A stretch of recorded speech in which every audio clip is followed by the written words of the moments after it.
नमस्कार दोस्तों, जय माता रानी की। दोस्तों, आज के हमारे इस वीडियो में हम आपके लिए गणेश जी महाराज की बहुत ही सुंदर कहानी लेकर आए हैं। दोस्तों, एक समय की बात है, किसी गांव में एक बुढ़िया माई अपने बेटे और बहू के साथ रहा करती थी।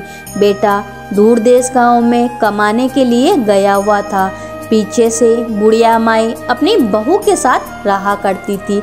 वह उसे खाने पीने को नहीं देती, सारा बना खाना खुद ही खा जाती थी और थोड़ा सा जमीन पर गिरा देती थी। सास जब भोजन के लिए पूछती तो वह चूहों का झूठा नाम लगा देती थी और कहती, पता नहीं माँ जी, खाना तो रखा था, शायद चूहों ने खा लिया। बुढ़िया माई श्री गणेश जी महाराज की परम भक्ति, उनकी पूजा पाठ किया करती थी। सुबह शाम गणेश जी महाराज को दिया जलाया करती थी। एक दिन खबर आई कि उसका बेटा गांव में वापस आ रहा है। यह सुनकर बुढ़िया माई बहुत खुश हुई। उधर उसकी पत्नी ने सोचा, सुबह जल्दी उठकर पति के आने से पहले घर का सारा काम कर लूं।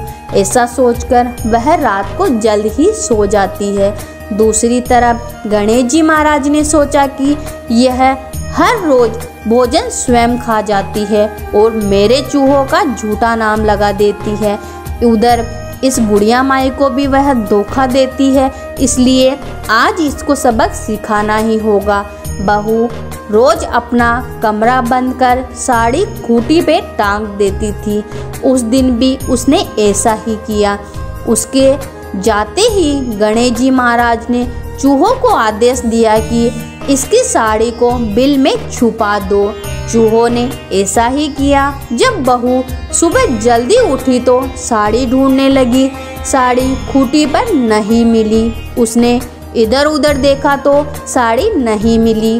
वह बैठकर रोने लगी। बाहर उसका पति आ गया।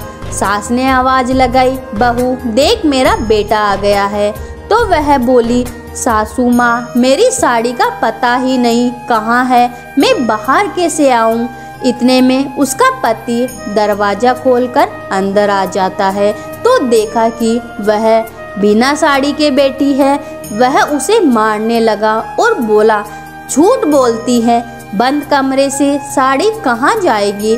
तभी उसकी सास कमरे में आती है तो उसे चूहों के बिल में साड़ी का पल्लू दिखाई देता है, जिसे देखकर सास बोली, बहू सच कह रही है, वह रही साड़ी चूहों के बिल में। बहू ने सास के पैर पकड़ लिए और बोली, सासू माँ, मेरी करनी मेरे साथ, मैं हर रोज भोजन चुरा कर खाती और नाम चूहों का लगा देती थी, इसलिए गणेश जी महाराज ने मुझे सजा दी है। उस दिन से बहू के मन में गणेश जी महाराज के प्रति अटूट श्रद्धा छा गई। वह हर रोज गणेश जी महाराज की पूजा पाठ करने लगी, लड्डुओं का उनको भोग लगाने लगी।